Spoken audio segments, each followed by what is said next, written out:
Tonight, 3 weeks to the election. There are two different visions for the road Texas wants to be on. Texas hasn't seen a race like this in decades. I'm not running against anyone, not running against another party. I'm running for this country.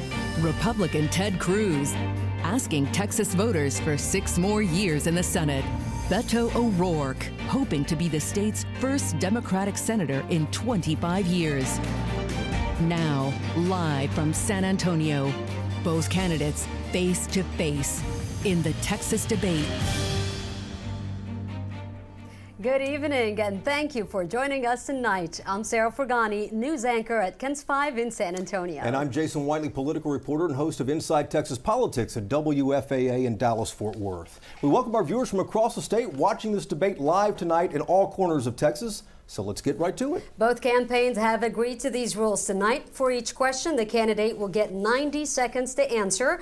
His opponent will have 90 seconds for a response, and we will turn back for a final rebuttal of 60 seconds. Let's first, though, turn to Dallas, to our Victory Park studios, where we have a social media response team there. So as you watch this debate on television with us tonight, joining the conversation online using the hashtag Texas Debate. Now, we also have a live audience with us here tonight in the studio, so we ask you to please hold your applause during this debate, except for now, as we welcome the two candidates running for the United States Senate in Texas.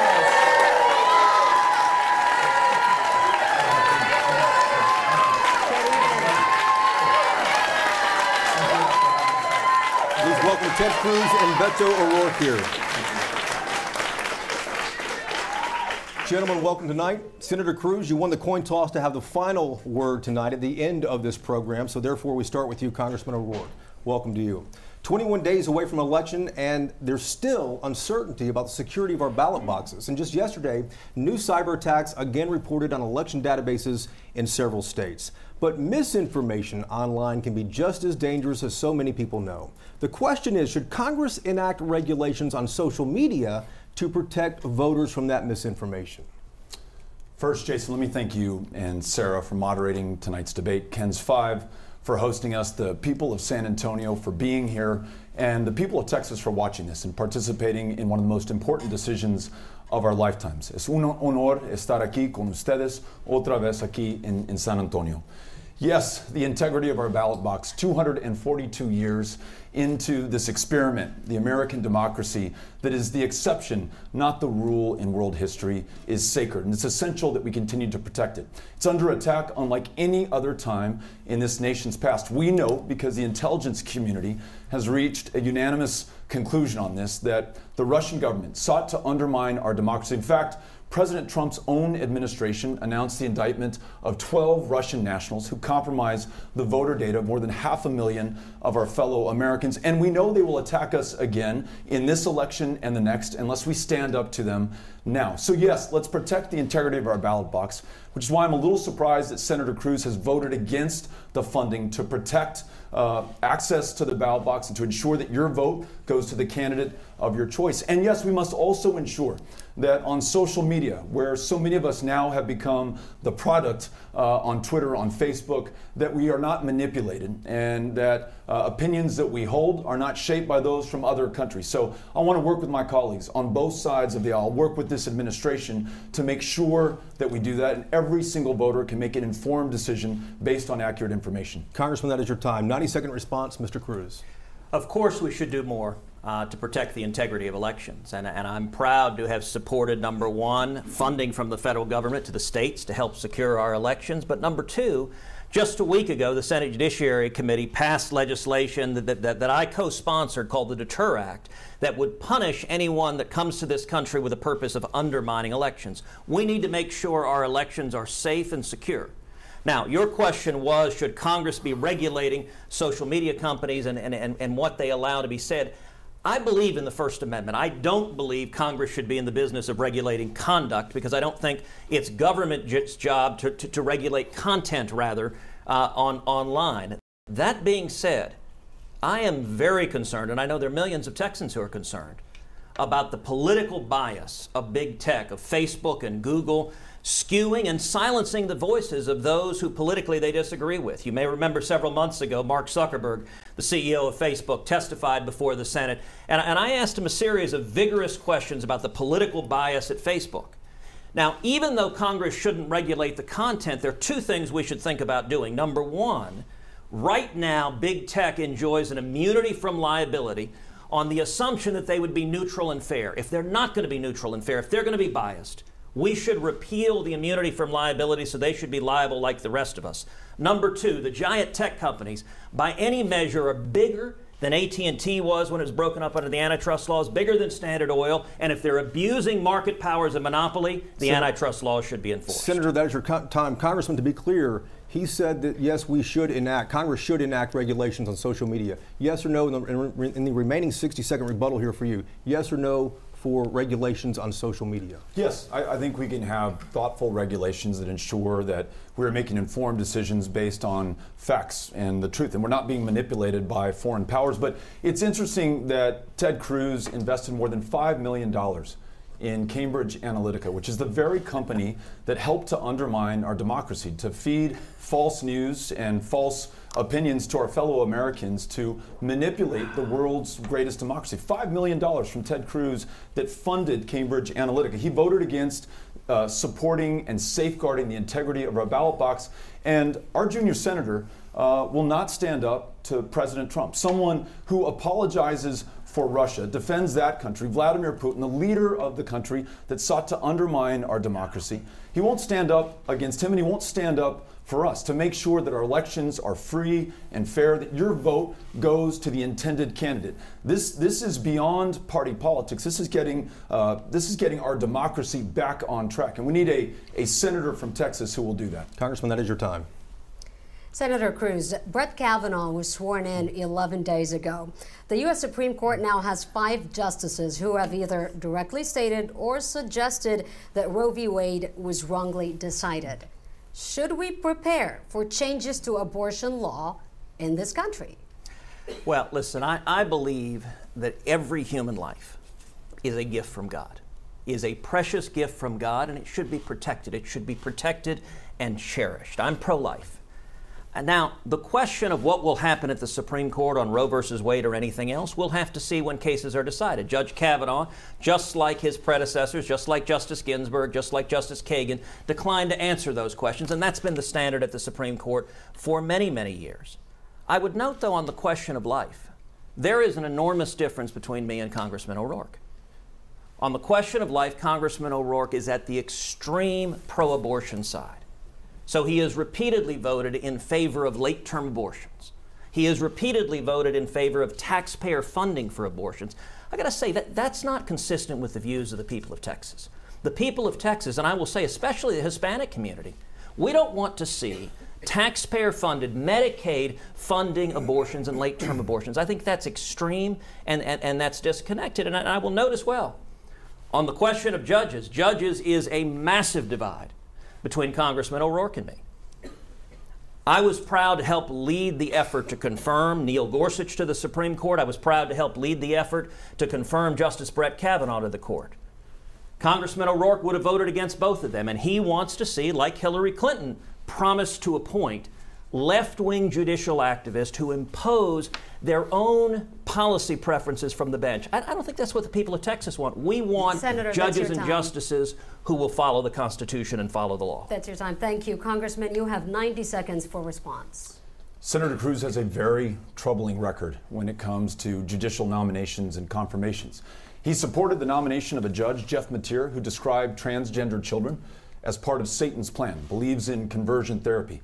He supported the nomination of a judge, someone to be a judge who'd never tried a case before, another potential judge who could not tell us whether Brown versus the Board of Education was correctly decided. From our perspective, in a state where you can be fired for being gay, I want a justice who believes in civil rights. From the perspective of a state that ranks 50th in voter turnout in the country, not by accident, by design, some people drawn out of their democracy, I want a justice who believes in voting rights. And for a state that is at the epicenter of the maternal mortality crisis, as we made it harder and harder for women to get access to the health care that they need, to get that cervical cancer screening, to see that family planning provider, to see a provider of any kind. We're losing them faster here than in almost any other state, almost any other developed country in the world. I will only vote to confirm a Supreme Court justice who believes in a woman's right to make her own decisions about her own body and who has the health care access to be able to do so.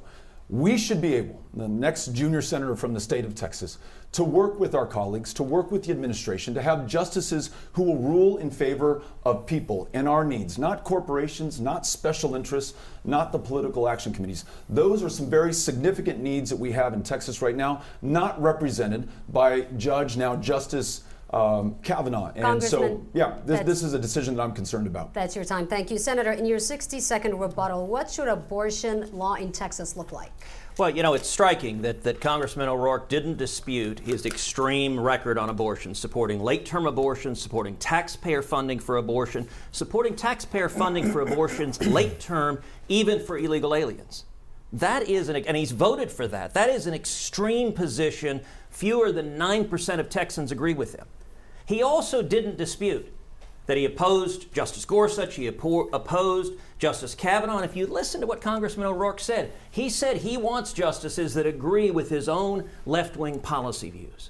That's not the job of the court. The job of the court is to follow the law. If you want to change the law, you do it through elections. You do it, the Constitution gives the power to the people, not 5 unelected lawyers in Washington. And let me note, the same judges that Congressman O'Rourke wants to see would also undermine the First Amendment, would undermine free speech, would undermine religious liberty, would undermine the Second Amendment. Hillary Clinton promised to appoint justices who would undermine the Second Amendment, and Congressman O'Rourke enthusiastically supported her doing so. Senator, that's your time. Thank you very much. Senator Cruz, President Trump said on Sunday that something is changing in regards to the climate. You're clearly on record for years saying there's no evidence to just back that up, that nothing exists yet to back that up. But major oil companies, including Texas-based ExxonMobil, says even on this website, the risk of climate change is clear and warrants action. That's ExxonMobil's own words there. So what do you tell Texas companies who think this really is a problem? Well, listen, of course the climate is changing. The climate has been changing from the dawn of time. The climate will change as long as we have a planet Earth. I am the son of 2 mathematicians and computer programmers.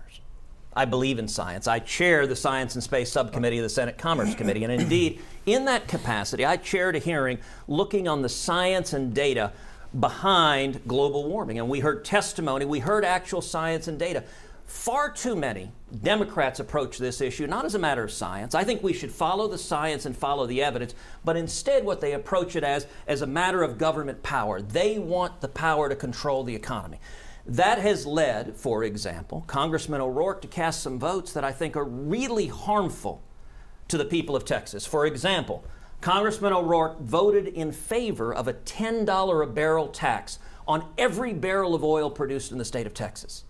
That would have been absolutely devastating to the state of Texas. By the way, $10 a barrel, that works out to about 24 cents a gallon that every one of us would pay when you go fill up your car or truck. That would hurt the people of Texas. And let me point out, look, a robust energy sector is good for all of Texas. There are millions of jobs that depend on a robust oil and gas sector. And Congressman O'Rourke's record voting against Texas oil and gas, voting against energy, that hurts the economy, it hurts jobs. It's not right for Texas. And let me point out, all of those oil and gas workers, they buy homes, they buy cars and trucks, they get health care, they give to churches and schools. And by the way, the University of Texas and Texas A&M get hundreds of millions of dollars from our energy sector. That's your time, Senator. Let's move on to a 90-second response from Mr. O'Rourke. This is what you can expect over the course of this debate. Senator Cruz is not going to be honest with you. He's going to make up positions and votes that I've never held or have ever taken. He's dishonest. It's why the president called him Lying Ted, and it's why the nickname stuck, because it's true. Look, the climate is changing, and man-made climate change is a fact. 300 years after the Enlightenment, we should be able to listen to the scientists and follow their advice and guidance. And they tell us that we still have time, but the window is closing to get this right. If we're going to make our commitment to the generations that follow and not just think about the next election or our political career or pursuit of the White House, then we can make the right decisions now. We can support Texas being a proud energy leader in oil, and in gas, but also in renewable energy. Today, Texas leads the country. We're number 1 in the nation in the generation of renewable wind power. We're number 5 and moving up quick when it comes to solar. The 2 fastest growing jobs in the United States of America today, wind and solar jobs. We can continue to grow this economy. We can reject the false choice between oil and gas and renewable energy. Make sure that we produce and refine and transport and use our energy resources more responsibly. And listen, this isn't one political party saying this. This is people of both parties in every single county in Texas that we've had the chance to listen to people. These are folks who work in the energy industry. Amy and I were in Ira, Texas, listening to those who work in some of these fracking operations. What they want is predictability and consistency in the regulations, and then they will perform to them. Congressman, that's your time. Mr. Cruz, 60-second rebuttal. The question is, does ExxonMobil have it wrong here? Well, it's clear Congressman O'Rourke's pollsters have told him to come out on the attack. So if he wants to insult me and call me a liar, that's fine. But, you know, John Adams famously said, facts are stubborn things. So if you want to see the vote he cast for a $10 a barrel tax on oil, go to our website. It's tedcruz.org. And we will put up the exact text of the vote and a link to Congressman O'Rourke's vote against the people of Texas. Let me say, if you work in energy, if you work in oil and gas, Congressman O'Rourke's record on this is extreme. He didn't just vote for a $10 a barrel tax on oil. He's also voted for aggressive regulations of fracking, aggressive regulations of exporting liquefied natural gas. He's a prominent supporter of President Obama's Paris climate deal, which would have killed thousands of jobs in the state of Texas. That's not good for Texas, and it's an example of, over and over again, Congressman O'Rourke sides with liberal extremists on the national level instead of the people of Texas, instead of jobs of Texas. And by the way, Senator, alternatives are great too. Texas leads in energy across the board. Representative, this question is about immigration policy. We know your position and passion for the Dreamers, and we know that you are adamantly against extending the existing border fence. This question here is specifically about border security.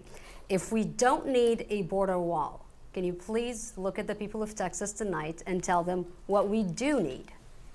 I'd be happy to. And listen, I don't know that there's another person who has a greater stake in this issue than I do. Amy and I are raising Ulysses and Molly and Henry in El Paso, Texas, one half of the largest binational community on the border, the defining border community. We care about our kids' safety. I care about the safety of those that I represent in Congress. I care about the safety of every single person in the state of Texas. El Paso, in fact, is one of, if not the safest cities in the United States of America. It's because we have world-class law enforcement, police and sheriff's deputies, but it's also because we are a city of immigrants. A quarter of those that I represent were born in another country, chose us, came here to this country, and by their very presence made it better. No wall is going to solve legitimate security concerns, but smart policy will. And let me describe one of those to you. Senator John Cornyn and I, though he's a Republican and I'm a Democrat, he's in the Senate and I'm in the House, worked on policy together to invest in our ports of entry. That's where more than 90% of everyone and everything that ever comes into the United States first crosses. Having a better idea of who and what comes into our country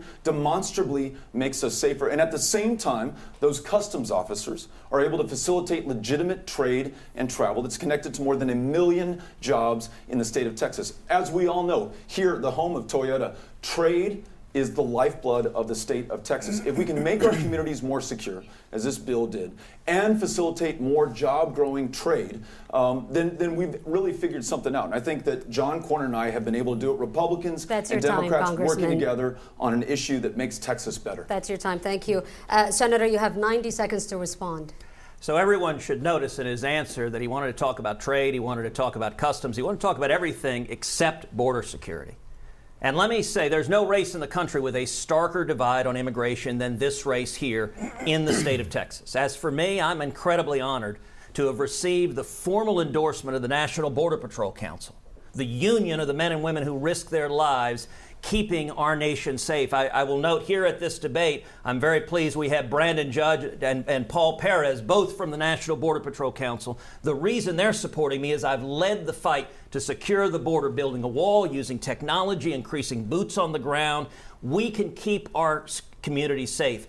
Congressman O'Rourke not only opposes a wall, but he has said we have too many fences and walls already on the border. He wants to tear down the ones we have. And I'll note, he brought up El Paso. El Paso is right across from Juarez, one of the most dangerous cities in the world, 3,000 murders last year. There's a wall there. That wall is one of the tools you use to protect us. But let me give you an example of just how extreme Congressman O'Rourke is on immigration. Kate's Law, common sense legislation, overwhelming majority of Texans supported. I'm the author of Kate's Law in the Senate that says violent criminal illegal aliens, if they're deported repeatedly, should face a mandatory minimum prison sentence. Congressman O'Rourke has voted against Kate's Law. That's wrong. We should not be releasing violent criminals into our community. Congressman, in your 60-second rebuttal, can you tell us your specific plan to secure the border? Well, as I just told you, Senator John Cornyn and I have worked to invest in our ports of entry. That means staffing of customs officers. It means infrastructure at our bridges that connect us with Mexico, where more than 90% of everyone and everything first crosses. And it means investment in the technology that ensures that we do a better, smarter job screening those who first come into this country. That will make us safer. It also means that we support local law enforcement, those police officers and sheriff's deputies who keep this country safe. We can do that as well. But listen, we cannot use this idea of border security to be an impediment to moving forward on those issues that are also demanding our action, in which Texans know better than perhaps any other people of any other state. On issues of immigration reform, the fate of Dreamers, nearly 200,000 in the state of Texas. When the Senate voted to move forward on debate for Dreamers, 98 senators showed up that day. 97 voted to move forward. Only one senator voted no, stood in the corner while everyone else was at the table. Ted Cruz has put his career above the interests and priorities of Texas. Ted Cruz is for Ted Cruz. That's your time. Thank you very much. Hold on a second. Let me respond to that, please, which is I noticed Congressman O'Rourke said we need to support law enforcement. I think that's striking that he says that now in a debate, because his career has been one consistently of opposing law enforcement. Indeed, someone else who is here today is Detective Mike Helly, who leads the San Antonio Police Officers Association. Detective Helly has endorsed me. And I would note as well, 171 elected Texas sheriffs, including... Thank you very much. We have to move on. Hold on, I get a 60 seconds response. You have both agreed to this. But we agreed we could have a 60 seconds. But we agreed on a 60-second rebuttal if necessary. And I want to make a point on law enforcement. He claimed he supports. He already finished his rebuttal. We have to move on to the next topic. Gentlemen, let's talk about health care now. What you're looking at for our television audience is a live picture at our Victory Park studios in Dallas, where that social media response team is listening to our viewers out there too. The overwhelming conversation online we're hearing about is about health care. And one post asks you directly, Congressman O'Rourke, if universal health care is going to cost trillions of dollars, what do you cut from the federal budget? Or how much are you going to raise my taxes to pay for that? Let's start with the goal. What is it that we're trying to achieve? I want to make sure that everyone can see a doctor, afford their prescription medications, take their child to a therapist, be well enough to live to their full potential over the course of their lifetime. And I want to make sure that working families pay less for health care costs than they do today. So here are some steps that we could take to get to your answer. We could expand Medicaid. This is a state that left $100 billion on the table. We could expand Medicaid. More working Texans are able to be well enough to go back to work, to be there for their families. We could introduce Medicare as an option on the exchanges to drive down the increase in premium costs and expand selection and choice. And then we could take the lead as the state that is the least insured in the United States, who perhaps better understands the consequences of failing to be there by and for one another better than anyone else on guaranteed, high-quality, universal health care. There are a number of ways to get there, from Medicare for all to one where you use a mix of employer-based insurance and the ability for people to pay into Medicare. That could come at a cost of around $1.6 trillion over the next 10 years. If you look at the tax cut that Senator Cruz just voted for, $2 trillion added to $21 trillion in debt, the disproportionate benefit flowing to corporations and the very wealthiest, and move that corporate tax rate not to where it was, but maybe 5 points, from 21 to 26, you would generate the money necessary to pay for access to health care so that everyone lives to their full potential. Congressman, that's your time. Mr. Cruz, 90 seconds response. You know, I have to say, he really didn't want to answer the question of how to pay for it. So let me be clear what it would cost. Congressman O'Rourke is proposing socialized medicine, the federal government in charge of your health care and your doctor. There are at least 3 big problems with that. Number one, every place on earth that happens, You have rationing and waiting lists. If you look at the United Kingdom, if a senior needs to get a hip replacement, it takes about 90 days. In Canada, it takes about 200 days.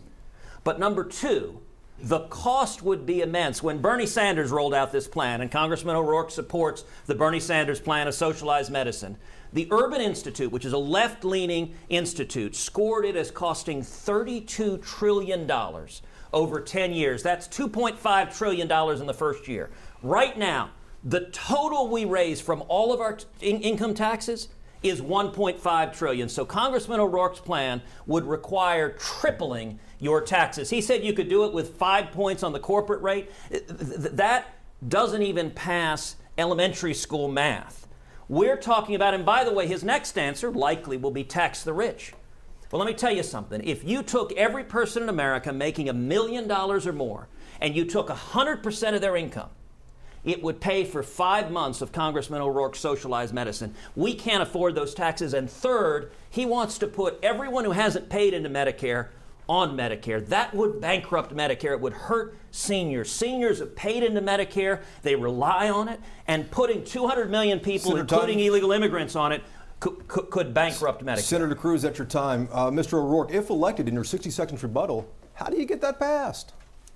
Look, all you've heard from Senator Cruz is what we should be afraid of. It's a campaign based on fear. It's the same person who shut down the government of the United States of America for 16 days, perhaps because he thought too many people had too much health care, has voted to take away health care from millions of American families, and vows to repeal protections for pre-existing conditions. I want people to have more health care. I want people to be well enough to finish their education, to go to school. I want to bring people of Texas together, Republicans and Democrats alike, from all parts of this state, to make sure that we lead on an issue that we understand better than anyone else.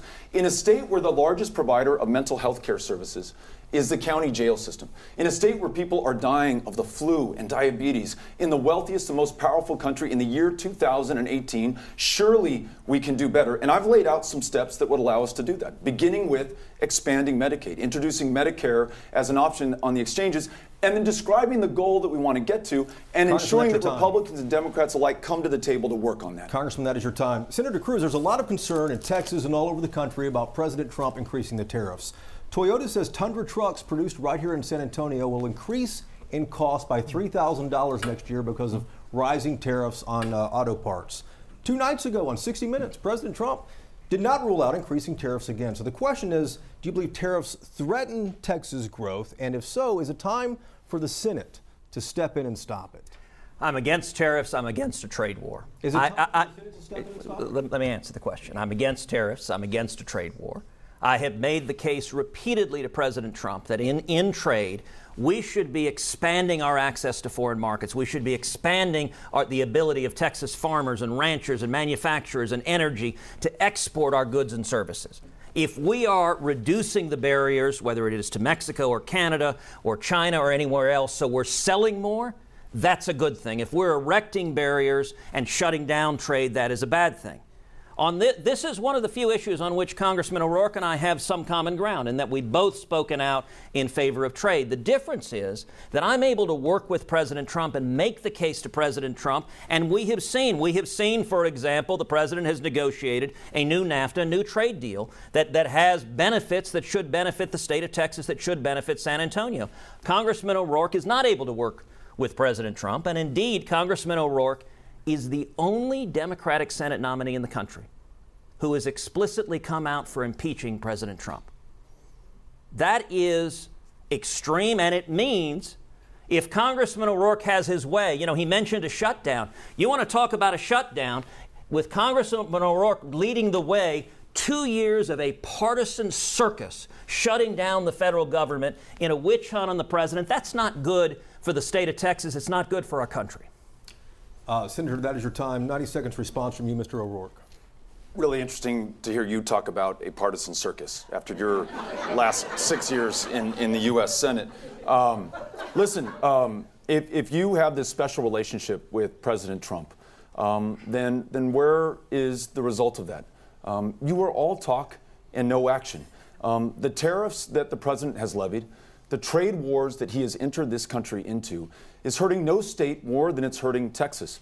Our farmers, our ranchers, our producers, our manufacturers, and our exporters. Right here in San Antonio at the Toyota plant, where Amy and I bought our Tundra and met the folks who made it. Yes, we have problems with other countries around the world. China dumping aluminum and steel, manipulating their currency. And I want to make sure that we stand up to China. But when have we ever gone to war, including a trade war, without any allies? And that's exactly what the president, with Senator Cruz's help, would have us do. We've alienated the European Union. We've alienated Canada and Mexico. We've alienated all other potential partners, and we're going it alone against China, and it is not working. Just listen to the farmers. And I know you haven't had the chance to visit every county, but I have, and I've listened to them, and they are hurting. And the anxiety and the uncertainty of not knowing when these trade wars will end, or the certainty of knowing that when those trade wars do end, those buyers in those other countries will find other people from whom to have bought from. And they will no longer be coming to Texas to buy what we grow, what we raise, what we export, and what we manufacture. We need a senator who will work with the president when we can and stand up to him where we must. And on these tariffs, we must stand up to him. Senator Cruz, 60 seconds to rebuttal, but I want to ask again, should the Senate step in and stop this? I think we should keep working with the president, which is what we have been doing. But, you know, Congressman O'Rourke just asked an interesting question. He said, where are the results? Congressman O'Rourke and I were both elected to Congress on the same day 6 years ago, November of 2012. We've served exactly the same length of time in Congress. In those 6 years, I have authored and passed 34 separate pieces of legislation, major victories for the American people. But he asked where are the results. I'll point to one front and center, which is the historic tax cut that I spent thousands of hours bringing senators together, getting passed. And he said, where are the results? The state of Texas is booming. We've got right now the lowest unemployment in 49 years. African American unemployment is the lowest that's ever been recorded. Hispanic unemployment is the lowest that's ever been recorded. Youth unemployment is the lowest in 52 years. Texas is seeing the benefits of low taxes and low regulations. And Congressman O'Rourke's position is always, always, always in favor of higher taxes. He said in response to how he pays for socialized medicine, higher taxes, that's not good for Texas. Thank you very much. Representative O'Rourke, you supported $15 billion to help victims of Hurricane Harvey. But 2 weeks after that, you voted against a bill that would have also given them tax relief. What do you tell those victims who are still struggling financially today, 1 year later? I've been with many of those who were affected by Harvey in the immediate aftermath, going to places like Rockport or Port Aransas, Houston, Beaumont, Port Arthur, and continuing to come back again and again to see what we can do to be helpful. I voted for more than $136 billion in aid to support those communities who've been hit by natural disasters, including Harvey. And in the specific bill that you asked about, the tax relief was not as great as we have seen for those who have been through other natural disasters. I thought we could get a better deal. But I am there for those communities each and every single day. I continue to go back to places like Kashmir Gardens in Houston, Texas, which more than a year later is still not fully rebuilt. And I continue to wonder why Senator Cruz voted against more than $12 billion in FEMA preparedness, knowing full well that we will see more Harveys going forward. Mind you, that was the third 500-year flood in just the last 5 years. We know that there will be more of these floods coming, and I want to make sure that the people of Texas, especially Southeast Texas, are prepared for the next one. That $12 billion also included hundreds of millions of dollars in support for volunteer fire departments like the one that I visited in Rockport, where of those 20 volunteer firefighters, more than half lost all of their worldly possessions and were sleeping on the floor and in the firehouse as they responded to the emergencies in their communities. So yes, I will be there. I will work with anyone, anytime, anywhere to make sure that those Texans who need the help to rebuild get it, and that we invest in their ability to be resilient for the next storm. That's your time. Thank you. Senator Cruz, you have 90 seconds to respond to that. Houston's my hometown. Hurricane Harvey hit Texas unlike any disaster we've ever seen. It was devastating. I was home with Heidi and my girls during the hurricane, and for months thereafter spent time in virtually every community along the Gulf Coast, 2, 3, 4, 5 times, working with the state and local officials. I mentioned earlier 171 sheriffs have endorsed my campaign, including 10 Democrats. One of the reasons why the overwhelming majority of elected sheriffs have endorsed my campaign is because many of those sheriffs I worked with hand in hand after Harvey. In the Senate, I helped lead the effort to pass 3 major disaster relief bills. working hand in hand with John Cornyn, where we improved and expanded those disaster relief bills. And the emergency tax relief that you just referenced was legislation that I authored. Introduced, passed into law, did it jointly with John Cornyn and Marco Rubio. The Cruz-Cornyn-Rubio emergency tax relief gave over $5 billion in emergency tax relief for families impacted by Hurricane Harvey. It passed both houses of Congress, overwhelmingly was signed into law, provided immediate relief for those impacted by Harvey. Only 4 Texas Democrats voted no on that legislation. One of them was Congressman O'Rourke, the congressman from El Paso, and there was a reason for that. You know, he gave an answer now. He said that it didn't provide enough tax relief.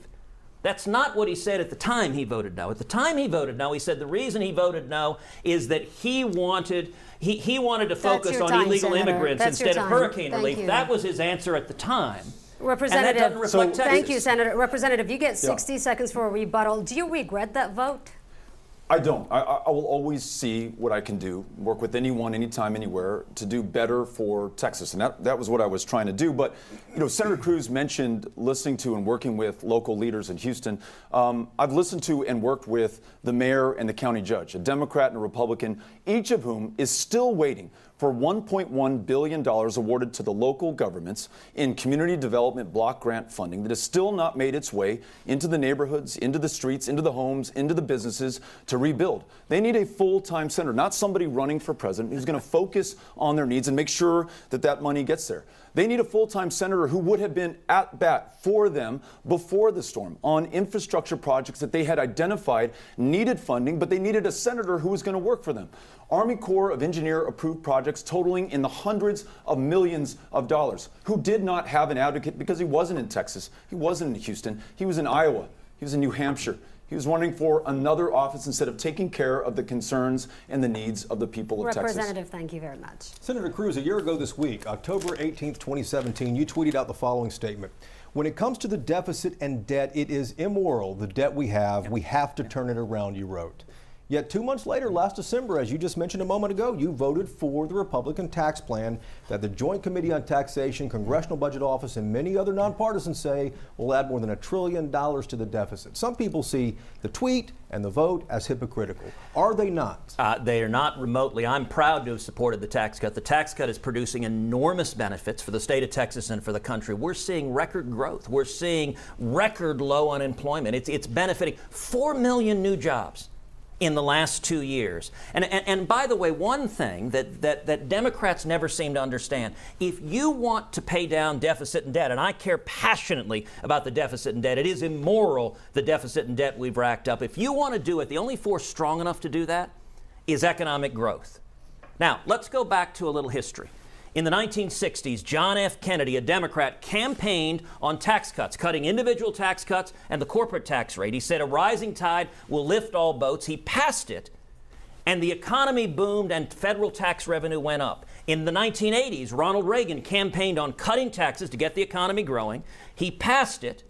The economy boomed and federal tax revenues went up. We did the same thing this time. This time, with that tax cut, we're seeing the results, and today, to date, federal tax revenues have gone up. Senator, federal tax revenues are higher in this year than they were last year without the tax cut. Respectfully, Senator, I was with you in Iowa. I've heard you on the campaign trail since 2012 saying how bad the deficit is. Yes. And this vote would add to the deficit, though. Jason, no, it wouldn't. That projection is wrong. By the way, that projection also would have said that the Kennedy tax cuts would have added to the deficit and the Reagan tax cuts would have added to the deficit. The reason we have deficit and debt is not that we cut taxes and spurred the economy. The reason we have deficit and debt is because Congress keeps spending. That's Senator, why we need to time, pass sir. term limits. It's why we need to pass a balanced budget amendment. We need to stop the out-of-control Senator, that spending. is your time. Things like socialized medicine that Congressman O'Rourke. 90-second response. Speaking of balancing budgets, only one of us has, with good friends in El Paso, started a small business. Met that payroll every week, balanced the books, made sure that we delivered for our clients. Only one of us has served at the local government level every single year, balancing the budget, seeing each other not as Republicans and Democrats, but as council members entrusted with a fiduciary responsibility to deliver for the taxpayers of El Paso. Every single year we did. And for Senator Cruz to say that this isn't going to bust the budget at a time of $21 trillion in debt, when we're on track to deficit spend to the tune of $1 trillion a year, he voted to add $2 trillion And those tax cuts disproportionately will flow to corporations who are already sitting on record piles of cash and the already wealthy in a country that is riven with income inequality unseen since the last Gilded Age. Why? In the days just before and just after that vote, Senator Cruz accepted $120,000 from the political action committees who represent the corporate interests that benefited from this tax cut. Why does he vote for this? Why does he vote for internet companies to sell your private browsing data to the highest bidder without your consent? Why does he not vote for universal background checks in a country that loses 30,000 people to gun violence every year? Follow the money. In each of these cases, if you look at the Political Action Committee contributions to Senator Cruz, it helps to explain the reasons for his vote and how corrupted Congress has become. I don't take PAC money, not a dime. I always and only represent the people of Texas. Congressman, that is your time. Senator Cruz, 60-second rebuttal. You know, Congressman O'Rourke is fond of saying he doesn't take PAC money, but the truth is different. For example, the J Street PAC, which is a rabidly anti-Israel PAC, has raised over $160,000 for Congressman O'Rourke because of his many votes against the nation of Israel. Another example, he has a super PAC based up in Dallas that has raised hundreds of thousands of dollars, is spending them on ads attacking me and my family. So when he say he doesn't take PAC money, he just lets others do it for him. But let me say more fundamentally, the reason people care about this is they care about who you're fighting for. Consistently, if you look at Congressman O'Rourke's record, every time there is a choice between left-wing national activists and the people of Texas, he goes with the left-wing national activists and he goes with the left-wing national donors. For example, we were talking earlier about his vote for a $10 a barrel tax on oil. That is a great vote if you're raising money in San Francisco. It's a terrible vote if you actually care about jobs in the state of Texas. Senator, that is your time. We want to keep this debate on track here. Let me ask you the next question, though, Senator. Weber Shandwick did a poll this year with almost 70% of Americans saying civility is a major problem in America. Yeah. And let's talk about the tone of this campaign and what's happened here in the last half hour, 45 minutes. We all watched as activists chased you and your wife Heidi out of the restaurant in D.C. And then, Senator, some say you couldn't even give a political-free compliment to your opponent in the first debate in Dallas. So the question is, what responsibility do you have to bring civility and respect back to the country? Listen, Jason, I think every one of us has a responsibility to bring civility and respect. That's something I've endeavored to do throughout politics, is to focus on substance, to focus on issues, to focus on record. And so the personal attacks, the going to the gutter that is so common in politics, I try not to engage in. If you look at my disagreements with Congressman O'Rourke, they haven't been personal attacks. They've been his voting record in Congress that has been markedly out of step with the people of Texas. You are right that there is a loss of civility, there is an anger, there is a rage on the far left that is really frightening. You know, the images hold on, let me answer with it. Don't interrupt me, Jason. The images of a left-wing mob beating on the doors of the Supreme Court.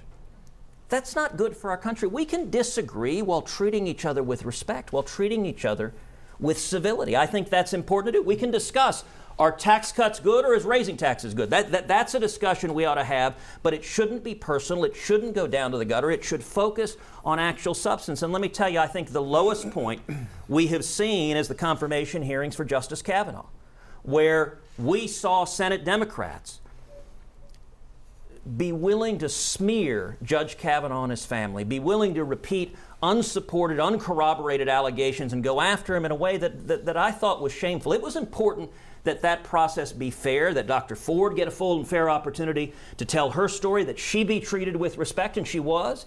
But it was important that Senator, he be treated with respect as well, and he was not. Senator, that is your time. Congressman O'Rourke, 90 seconds for a response. Every year, Allegheny College presents an award for civility in American politics. One of the first years, it was awarded to Senator John McCain and Vice President Biden. Another year, it was awarded to the family of the late Justice Antonin Scalia and Justice Ruth Bader Ginsburg. And last year, I was lucky enough, fortunate enough, to receive that award along with Will Hurd. Our ability to travel across the country as a Republican and a Democrat in a car and Facebook live stream the whole thing, but then to get to work in Congress, enjoying one another's legislation to do better for our constituents, regardless of the party differences that might otherwise stand between us, was recognized. It's the same kind of approach that I take to just about everything that I do in Congress, everything that I do in life. When we found out that veterans were unable to access mental health care services, that 500,000 veterans with bad paper discharges were denied the ability to go to the VA, I worked with my colleague from Colorado, Mike Kaufman. Though he's a Republican and I'm a Democrat, we were able to bury the differences, compromise, a four-letter word among some in Washington, D.C., and find a consensus piece of legislation that passed the House of Representatives 435-0, passed the Senate as well, and was signed into law by President Donald J. Trump. Now, President Trump is someone with whom I don't agree on everything. But where we could make things better for those veterans, we did it. We buried the differences, we put them aside, and we put this country's interests before us. That's the kind of leadership that we need from Texas going forward. That's the kind of leadership this country deserves. That is your time. Mr. Cruz, in your 60-second rebuttal, I was going to ask you, doesn't the inflammatory rhetoric just exacerbate the situation? Absolutely. I think we should focus on substance and not inflammatory rhetoric. You know, I will say it was striking, and at this press conference in D.C. about civility, Congressman O'Rourke again repeated his call for impeaching President Trump. That's the very essence of not civility. If we had impeachment next year, we'd see utter chaos. We would see an end to the repeal of the job-killing regulations that's fueling our economic growth. We would see an end to much of the progress we've seen rebuilding our military, making progress on foreign policy. Washington would be consumed by partisan investigations. That's not civility. Let me point out more broadly. It's interesting that Congressman O'Rourke points to a bill that another congressman wrote that he was a co-sponsor of. There's a reason for that. Have you noticed in his campaign, have you noticed in this debate, he doesn't talk about what he has accomplished in Congress because he has scored political points rather than accomplishing victories for the people of Texas. We've already talked about emergency tax relief in the wake of Harvey that I authored, passed into law. That was bipartisan. We had Democrats and Senator, Republicans. That was good for Texas. That is your time, Senator. Gentlemen, you know, when it comes to the Me Too movement, the president said it is a very scary time for young men. Congressman, you're raising sons. What do you tell them?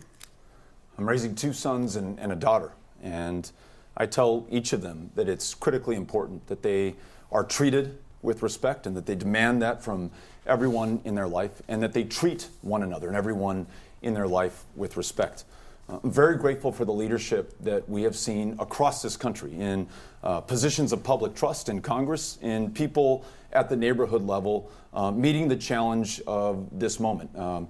Congress members like Jackie Spear from California, who authored legislation that I co-sponsored that ensures that members of Congress are held to a higher standard, that there's true transparency in their conduct, and there's not the ability to cover up, and there's the important training to make sure that everyone in their offices, in their lives, is treated with the respect and the dignity that they deserve. I also support the Violence Against Women's Act that makes sure that we have the resources and the training and the funding to protect the lives of the women in our lives and in this state and throughout this country. Inexplicably, or maybe he'll have an explanation, Senator Cruz voted against the Violence Against Women's Act. We have to make sure that we're more than just talk. We have to have actions that follow this up. We've got to make sure that, for example, when we're talking about women, we're talking about equal pay for equal work. When we're talking about women, we talk about ensuring that they can make their own decisions about their own bodies and have access to the health care that allows them to do that. It means that our rhetoric has to be followed up by our actions. And in Senator Cruz, we don't have that today. Congressman, thank you. In response, Senator, what do you tell your daughters? I think the Me Too movement has done an incredible amount of good for our country. Sexual assault is wrong, sexual harassment is wrong, and we've seen in recent months powerful men in Hollywood, powerful men in politics, powerful men in journalism, powerful men in business called to account for abominable behavior. I believe everyone, women and men, girls and boys, need to be protected, need to be treated with dignity. And as you noted, I am the father of two girls. I want their rights to be protected. I want them to be valued. I'm also the son of my mom, who graduated from Rice in 1956, went to work at Shell as a computer programmer. She was a professional woman in the 1950s, faced a very difficult climate. My wife, Heidi, my best friend in the world, works in the financial sector. Again, always a difficult climate.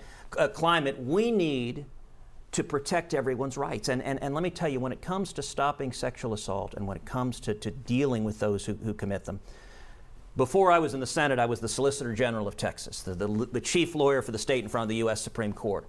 I handled over and over and over again cases dealing with rapists, dealing with those who committed sexual assault, dealing with child predators. And it has been a passion of mine. And Congressman O'Rourke mentioned sexual harassment in Congress. Well, I joined with New York Democrat Kirsten Gillibrand. The two of us were the lead authors on legislation to stop the indefensible practice of secret taxpayer settlements for members of Congress who were harassing their staff. There should be no secret settlements. They should be public. Senator. And it's important that there be accountability. Congressman, you get 60 seconds for rebuttal. Listen, I pointed out two specific opportunities for Senator Cruz to do the right thing, one of them being the Violence Against Women Act. Didn't hear a good reason why he failed to support that. Look, you've got somebody, as I mentioned earlier, who is all talk and no action.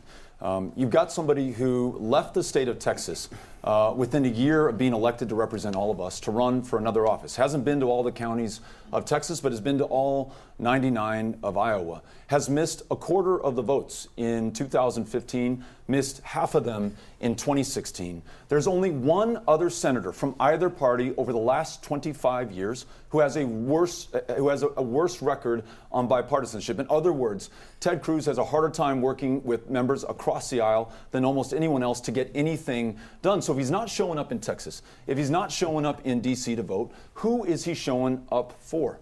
I want to make sure that whether it is women and the issue that you just asked about now or any other priority that we have as a state, we have a senator who shows up every single day for every single one of us. That's your time. Thank you. Let's move on to something different here, too. We have 60 seconds for each of you. We want you to tell us something you've done in the last year that has nothing to do with politics that will give Texans insight to who you are as a person. Senator Cruz, you first.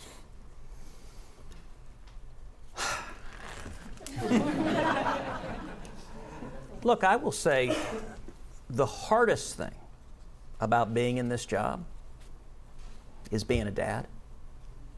My girls are here. At the last debate, Congressman O'Rourke and I talked about that. Both of us are dads of young kids.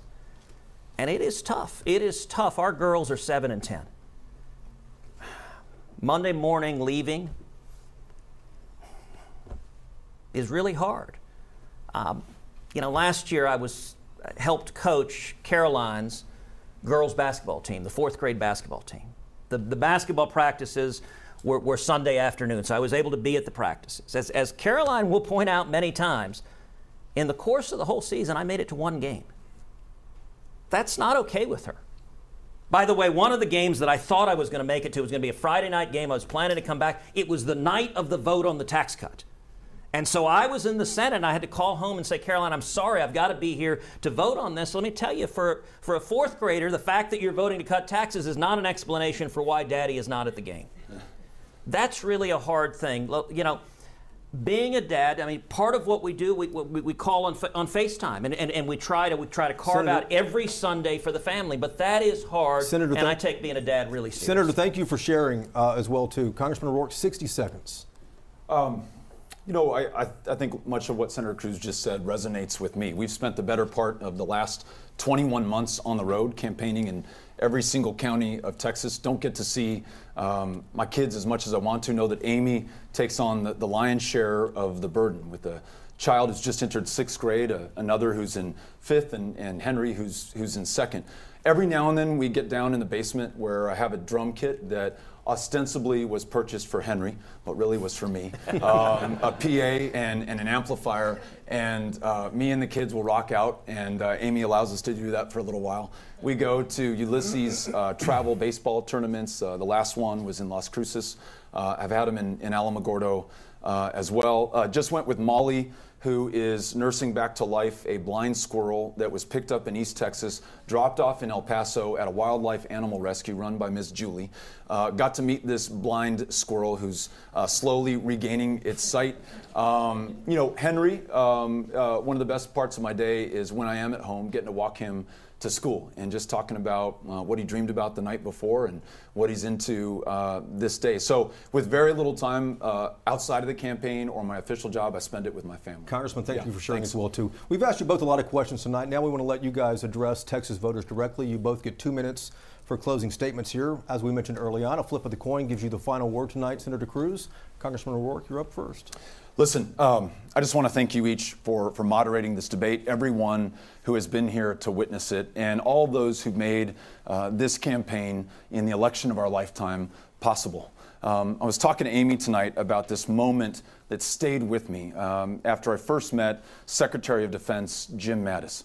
He's meeting with members of the Armed Services Committee, and he reminded us that the United States historically has enjoyed two principal powers that distinguish us from the rest of the world. One is the power of intimidation, to field the most awesome military force the world has ever known. The other, and he thought maybe the greater power, is the power of inspiration, to continue to be the indispensable nation that lives up to the promise and the potential of our founders, a nation that not just Americans look up to, but the world looks up to. And whether we will remain the inspiration of the world is an open question right now. Walls, Muslim bans, the press as the enemy of the people, taking kids away from their parents after they've survived a horrifying 2,000-mile journey seeking asylum here in this country. The bitterness, the partisanship, the pettiness, the dishonesty that defines so much of the national conversation. We are in desperate need right now of inspiration. But I'll tell you what, traveling the state of Texas, meeting people regardless of their walk of life, their background, their party affiliation, you have inspired me. You've inspired me to transcend the obstacles, to be the big, courageous, bold, strong match for this moment on any issue that challenges us. In Texas, where nearly half of school teachers work a second job just to make ends meet, making sure that we're there for them, pay them a living wage, and ensure that they can teach to the child, not the test. In this state of immigrants, making sure that we lead the national conversation, free dreamers from any fear of deportation, and the least insured state in the country could take the lead on guaranteed, high-quality, universal health care. You have inspired me in this race, and I'm grateful to have the chance to represent you. Thank you. Senator Cruz, 2 minutes. The classic question in politics: are you better off now than you were 2 years ago? Is Texas. Elections are about choices. Do we continue on the path we're on, or do we turn back? The records of Congressman O'Rourke and myself could not be more different. On taxes, I want to cut your taxes. Congressman O'Rourke wants to raise them. On job-killing regulations, I want to repeal them. Congressman O'Rourke wants to increase them.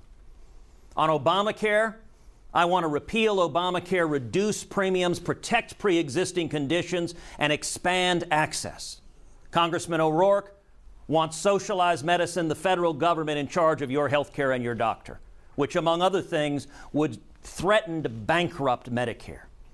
I want to keep the economic boom we're experiencing right now going, moving forward. Congressman O'Rourke wants the next 2 years to be drawn into the partisan circus of impeachment proceedings against President Trump. Elections are about who we are. Do we choose fear, or do we choose hope? I believe in hope. My mom was the first one in her family to go to college, and she was a pioneer professional woman. My dad came from Cuba with nothing. Washed dishes making 50 cents an hour, came here seeking the American dream. If someone had approached my dad in 1957 and said, 50 years hence, your son will be a U.S. Senator representing the state of Texas, that teenage immigrant could never have believed it. And yet, as I stood on the Senate floor with my hand on my dad's Bible, there was my father in the gallery, tears running down his eyes. Only in America. This is a choice about keeping the boom going, we have the lowest Hispanic unemployment ever recorded, the lowest African American unemployment ever recorded. Why would we want to screw that up? We need to defend jobs, defend the Constitution, Senator and Cruz, secure our borders. That is your time, sir. We appreciate it. Mr. Cruz, Mr. O'Rourke, thank you for sharing tonight. We appreciate that. Thank you very much. Quick reminder, our social media response team in Dallas is still watching what's trending from tonight's debate. Tell us what you thought about the candidates. Please use the hashtag as well, Texas Debate. A reminder to our viewers as well, early voting begins on Monday. The election, 21 days away, on November the 6th. We appreciate you watching. Good night.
To everybody out there in Facebook land, I'm Jason Wheeler. You have joined our post-debate show here on Facebook Live. Hopefully you had a chance to see the debate. If you did, we're going to get into those big moments here. If you didn't see it, we might catch you up to speed before all this is said and done. We have some voters in studio with us as well as some experts. And as you see here behind me, we have our social response team. They have been listening to your comments and responding to your questions online tonight. So let's dig right in. We have our David Goins over here in the corner right now. And David, you've been monitoring what people are saying on social media throughout the hour-long debate here. What are you picking up as far as trends go right now? Yeah, well, probably not surprising when you see an online, Facebook stream. You're going to see people from, the Beto camp, the Cruz camp, who think their candidate is doing fantastic. But some of the things that kind of stood out, at least from the WFA, stream of Facebook comments, a lot of comments on civility, on how well these candidates interacted with each other, how well they were able to keep their demeanor. There was also some comments about term limits, which some people thought was maybe a good idea no matter who wins this particular Senate race. And also one thing that was brought up was how well they kept up with, how well the tax cut, plan that was passed by Congress back in 2017, how well that's benefited Texas overall. So people have been positively reacting to the tax cut, though, online. Mostly positive comments. Though we have seen some who've talked about, I live in a small town in Texas. I haven't really seen, that trickle down to, Main Street where I live in a city that's maybe smaller than 100,000 people or so. So that's what we saw a lot of, and perhaps not surprisingly, we said, at this point, 3 weeks out from the election, there's not a lot of undecided people. Yeah, we're going to talk about that. Yeah, in just for a sure. minute. So this is a pretty locked-in kind of environment. I'm going to let you jump back in here because we're going to be visiting again. But real quickly, people talking a lot about civility between the two candidates. I'm curious, since we are on social media here, how civil have people been on here? Not uncharacteristically so. I mean, there's been some sharp barbs either way, but I would really kind of characterize most of the comments that I've seen as more cheerleading. There hasn't been a lot of direct attacks between those who support either candidate, saying the other side is anything more than just they just disagree on the issue. So honestly, for social media, we've seen worse, honestly. Which isn't saying much. No, you're right. We'll let you dive back in there. I want to get over here to Bud Kennedy from the Star-Telegram. Bud has also been keeping one eye on the debate here and one eye on the computer screen and talking with people back and forth on there. Bud, what are your takeaways tonight after seeing what you've seen and listening to what you've been seeing on the computer here? Well, Jason, I think this was a strong debate for Cruz again. This time we saw Beto punch back. A lot of his followers were thrilled that he went on the attack, but it was very difficult for him. Sometimes he didn't look very passionate in doing it. I'm sorry. Let's start that again, Bud. Give me your takeaways there. Yeah. Some people couldn't hear you there. Thank you. Ted Cruz, of course, was very passionate. Beto O'Rourke this time came out on the attack, which a lot of his supporters wanted him to. However, sometimes he didn't seem very passionate about it. He still seemed like he was a little bit reluctant in his criticism. He was a little bit stiff about it. Cruz was very wrapped up in what he was saying. Then you saw the ending. You saw the big sweeping conclusion, the vision that Beto O'Rourke gave, and that contrasted with Ted Cruz saying, "Keep the good times rolling." Now, can we real quick, I don't know if we can pull it up in the control room right now, that moment that you were talking about where we saw the punch and the counter punch, with O'Rourke coming out with a sort of a different feel than he did in that first debate, and then Cruz immediately answering that. Let's see if we can play that interchange here real quick. This is what you can expect over the course of this debate. Senator Cruz is not going to be honest with you. He's going to make up positions and votes that I've never held or have ever taken. He's dishonest. It's why the president called him Lying Ted, and it's why the nickname stuck, because it's true. Well, it's clear Congressman O'Rourke's pollsters have told him to come out on the attack. So if he wants to insult me and call me a liar, that's fine. Okay, so that but, would, John Adams, I would say that had to be the sharpest moments of the debate there. Do you think that it scored points for either guy? Well, and what was interesting about this was that Ted Cruz turned Beto O'Rourke's tool against him in the first debate. Beto O'Rourke often sounded like he was part of the audience, saying there you go again, and things like that. This time it was Cruz being self-analytical, saying it sounds like Beto O'Rourke's pollsters told him to go on the attack. Later he kept telling the audience what it seemed like Beto O'Rourke was trying to do, along with debating. He was using Beto's tool against him. Did one of them have to come out a little stronger this time, do you think? I mean, we're down to 2 debates here between these two. Did one of them have to come out tonight a little bit stronger, or did one of them have to come out a little bit softer? There was a lot of concern about O'Rourke that he had not made the sale on why Texans should fire the incumbent senator. A lot of younger voters didn't want him to come out attacking Cruz. They want him to run a different kind of campaign. But a lot of older voters say, you know, if you don't seem like you'll fight for us, you know, we're not going to vote for you. And so a lot of the older voters kind of got their way in this debate. Boy, it's a real tightrope to walk, isn't it? It's tough to please everybody, but the older voters are usually the ones who turn out. They show up. Bud, I'll let you get back into the computer there. We're going to get back to you here in just a few. Want to introduce you to our other panel over here. By the way, we are expecting at any moment to be able to go back to San Antonio to speak with the two debate moderators tonight, our own Jason Whiteley as well as Sarah Forgani. As soon as we get them, we want to pick their brains just about some of the sort of behind-the-scenes stuff. But we'd like to introduce you to our panel here, and I'm going to go left to right in the back row and then the front row just to get everybody introduced here. We have Matt Engel, top left there, Democratic strategist and director of the Lone Star Project. Next to him, we have Jacob Jones, a voter who considers himself independent, and we're going to get to some of his interesting thoughts here, as well as Patrice in the top right up there. She is firmly in the Beto camp here. Down on the bottom here, we have our Republican Representative Wade Emmert, the former chairman of the Dallas County Republican Party. Next to him, we have Lisa Grimaldi Abdul Karim, who is all about Senator Cruz, and she solidified that even more tonight, I think, if it was possible. And then next to her, we have Jesse Taylor, also very much for Senator Cruz here. So let's just start down here on the bottom. Wade, did your man come out tonight and do what he needed to do? Did Senator Cruz deliver? So what fascinates me is the strategy involved. It was clear that Beto felt like he had to come out and attack, and that's probably because the polling of the past week or so has not been favorable to him, down by as much as 9 points. So he felt like he had to swing for the fences and win big.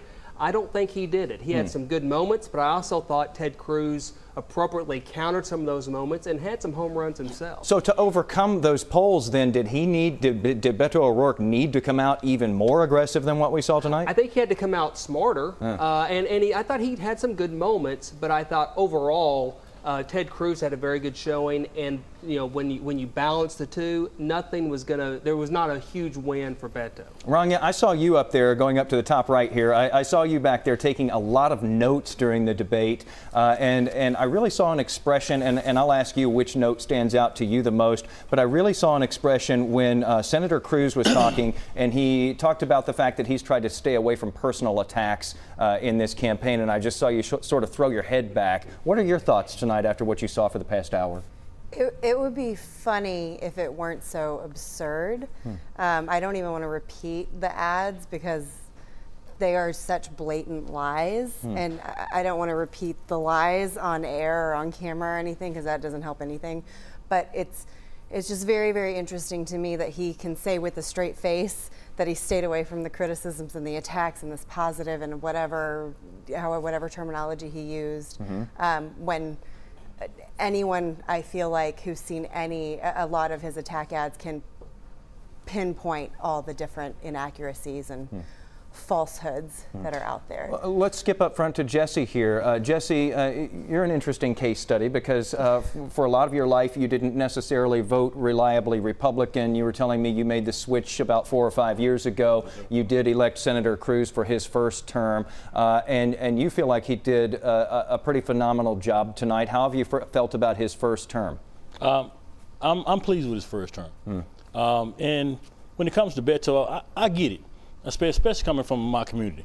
Beto comes off like a Sunday Baptist preacher. He has that feel good, says what you want to hear, but once you put your money in the plate and walk out the door, what do you get? So that's where I'm at with Beto. But I'm all for Cruz, and especially when it comes to securing our borders.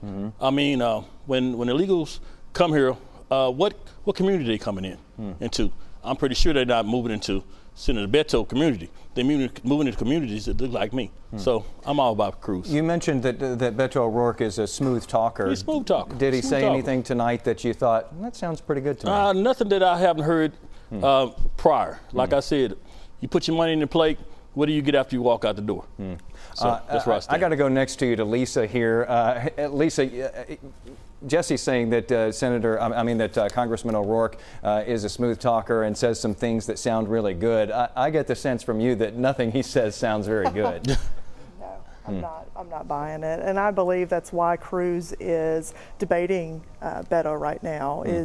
Cruz is the polls, the last 5 polls that have come out in the last 2 weeks have Senator Cruz over 50%. The numbers are there. Cruz, I believe Cruz has it. I believe what Cruz is doing is trying to expose Beto for who he is. He is a smooth talker, touchy-feely, everything's going to be good, but when it boils down to it, who's going to pay for that? Who's going to pay for that? It's great to think. That's what you were thinking tonight. That's exactly what I was thinking. Who's going to pay for all this health care for everybody? My husband came over here as a refugee, but he came over here the right way and became a U.S. citizen. And I believe everybody should do that.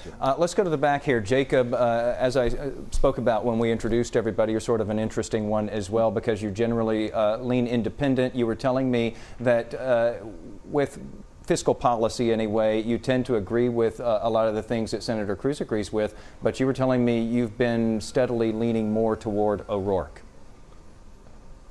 With that specifically, the social policies that both of the candidates are displaying and the civil rights that both candidates are going for, that is what's pushing me towards Beto. If it came down to it, I'd prefer the fiscal policies of Cruz and the social and civil policies of Beto, and even the personality of Beto himself as well.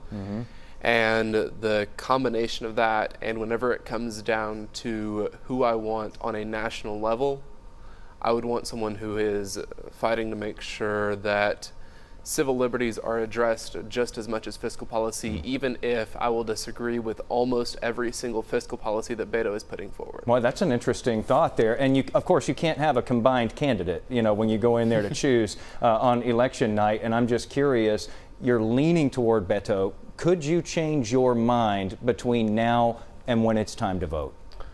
The thing that would make me change my mind is if Cruz renounced some of his positions on same-sex marriage, if he pushed for more civil liberties instead of his current positions and going by his current voting record, if he pushed more for civil liberties, if he pushed more to take back his policies on same-sex marriage, that would largely push me into the Cruz, into the pool of people voting for Cruz. So what I'm hearing here is that you're voting for Beto then when it comes time to cast that ballot, because that is a tall order that's probably not going to happen.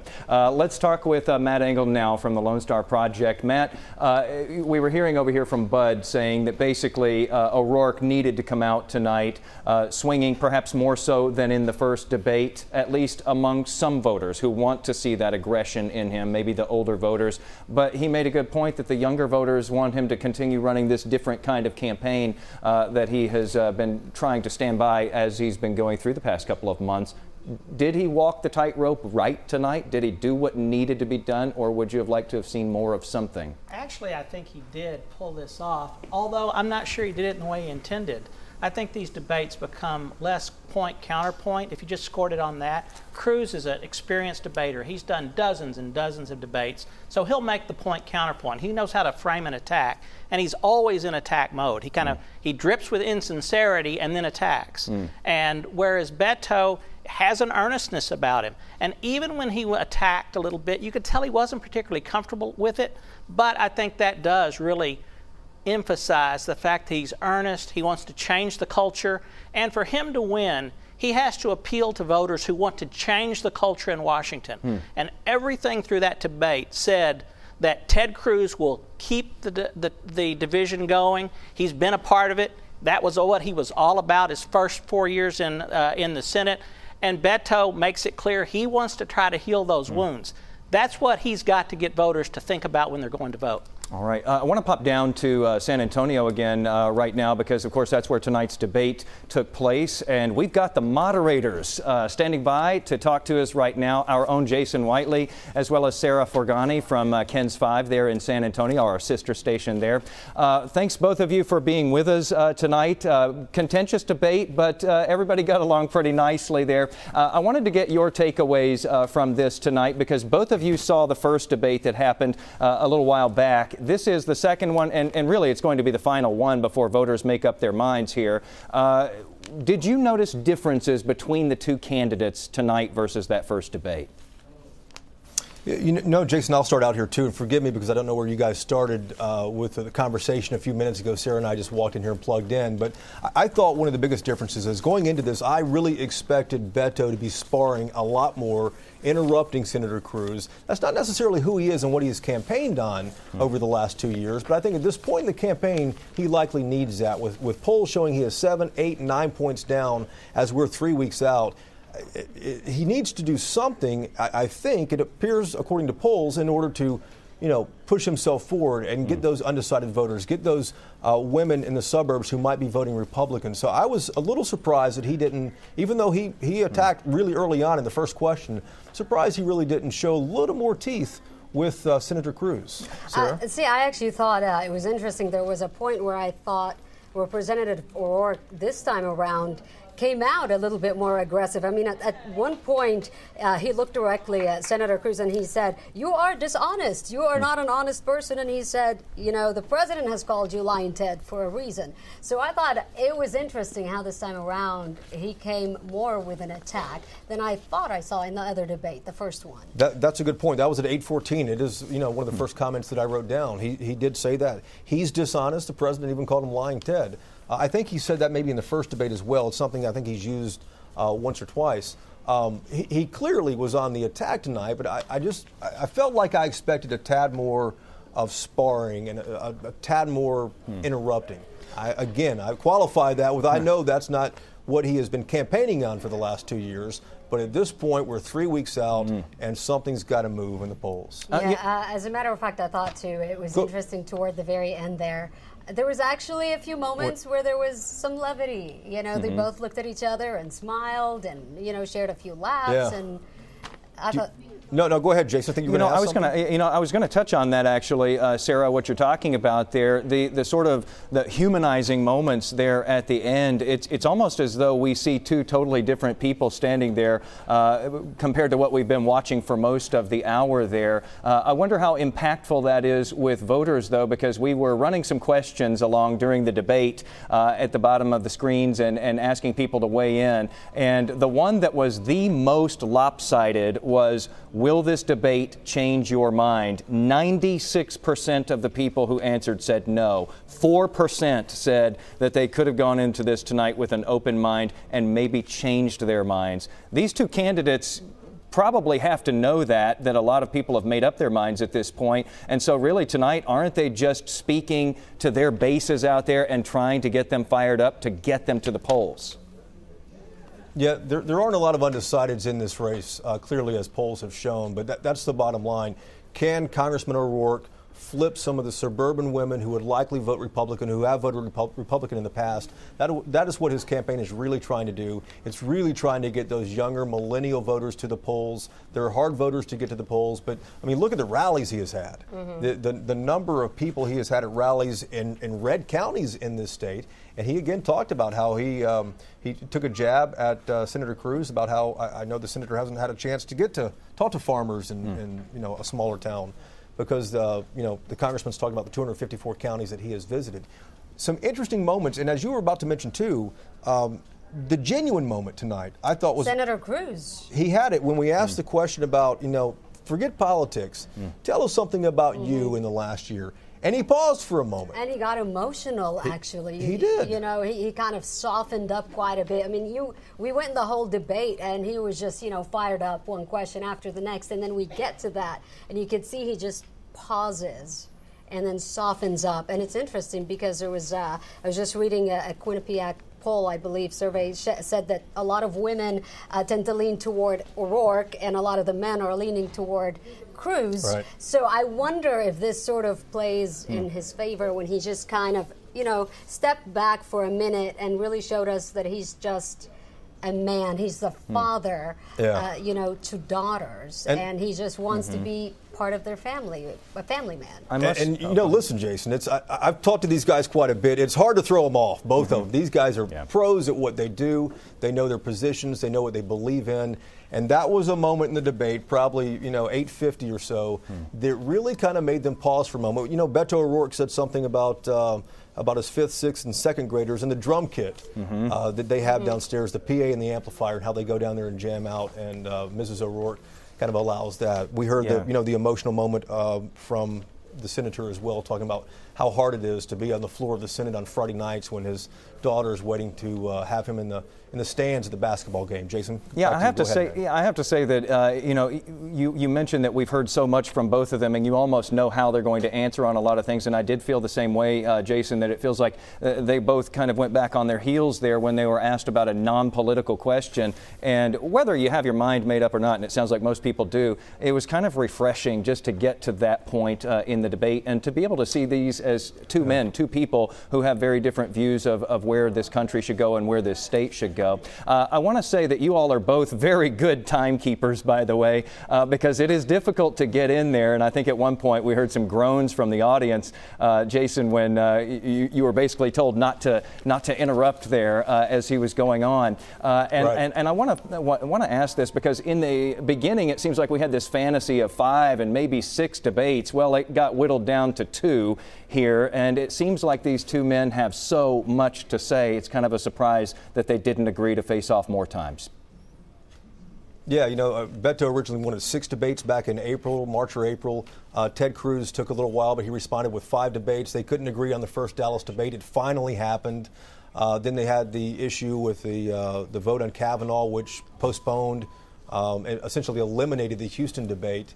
And this is likely the last one. It's the first statewide debate. I think we had 14 television stations broadcasting this across all corners of Texas. It was also on C-SPAN as well, too. But this is likely the last time they'll spar together.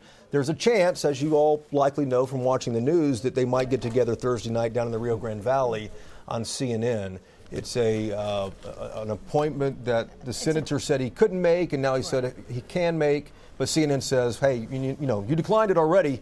Check with Beto and see if they'll allow you in. And I believe I want to say, as of earlier today, I was looking at it, and they said that O'Rourke had agreed to that town hall with CNN, but so far Cruz has said he would only agree to a debate, not a town hall. So this may very well, this is it. This is, the last time that they're actually going to be facing each other and debating. Yeah, it very well could. Let me point out something that I haven't heard, and you guys watching this and commenting might tell me that I'm crazy that it's been out there. But there was actually a kind of a good point that Senator Cruz made on the question that Sarah asked about immigration policy, specifically about border security. And one point that Congressman O'Rourke continuously relies on, and he is correct, El Paso is a safe city. They have the big banners downtown on the light poles. If you've been to El Paso lately, the past few years, this says, one of the safest cities in America or the safest city in America. Senator Cruz came back with a really great question on this. Well, the border fence is in El Paso, downtown El Paso. And if you've been to El Paso, you see the border fence. You can't miss it. There's miles and miles of it right there in the metropolitan area separating Juarez from El Paso. And the senator said, well, the border fence is what makes El Paso safe. So two very different opinions on that and what makes that city safe. Yeah, and I want to go back to that point because we talked about, how when we asked them the question, what have they achieved over the last year, how they kind of stepped back and softened up. But when it came down to the closing remarks, I think Senator Cruz took advantage of those 2 minutes very clearly and really showcased how different both of them are, how different he is from Representative O'Rourke on pretty much every topic, from climate change, immigration policy, to taxes, to the national debt. I mean, you're looking at 2 candidates who couldn't be more different. Yeah, and I think the only thing they said they agreed on was about tariffs, Jason. Go ahead. Oh, no, go ahead. What?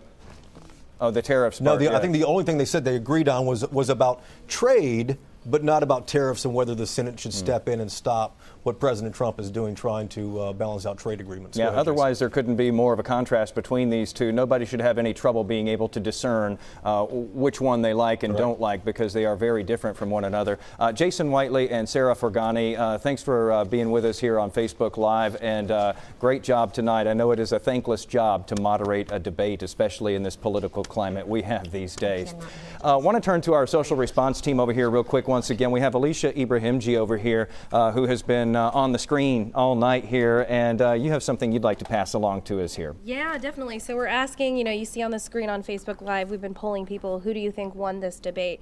It's important that we keep in mind that every social media space has a different type of audience, right? So on the screen right now in our live stream, you see 73%, they've said, Beto clearly won this one. 27% said Cruz clearly won this one. But in the comment section of this Facebook Live that we have going, we've got, look, 745 people of you are in that Facebook Live. It's been really conflicted back and forth.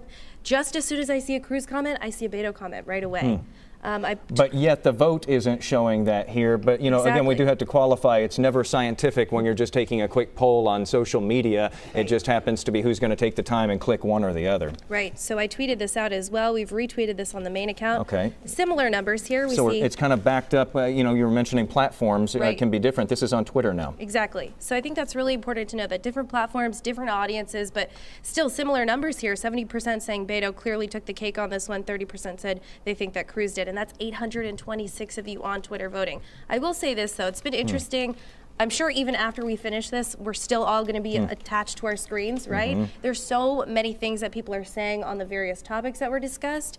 The conversation is going to continue, of course, but there's been no shortage of participation. I do want to emphasize that. It's been really incredible to see the amount of people commenting and really just sort of sharing the conversation. So it's been positive. Thank you, Alicia.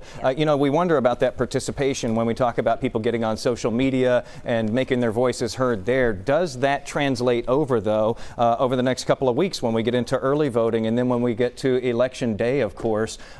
Do people show up at the polls? And that's what this is really all about, isn't it? Mobilizing those voters.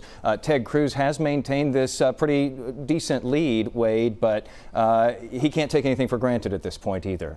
Well, you never should take anything for granted, but I think what's hurting the Democrats in general is that there's not really a competitive governor's race either. And so Beto's race is really the hallmark race for Democrats, and I frankly don't know that although he's getting some good marks, I think the table is turning a little bit, and you're starting to see his margins go down and Ted Cruz's margins go above 50%.